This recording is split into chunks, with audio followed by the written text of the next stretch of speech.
tabulated scores dito. So, batahin natin kung ano nga ba yung mga net weight na average scores ni Indonesia, 9.150. And then Zimbabwe, 9.17 or 9.017.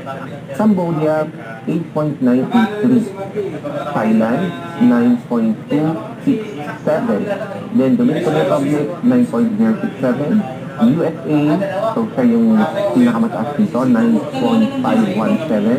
150. Pero ang Pilipinas, excuse me, 9.133. So, Philippines ranked at 6th placer. So, 6th placer dito sa Pilipinas.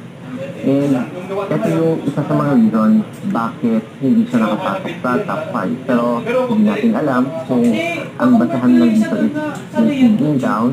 I'm not sure din kung may factor din sa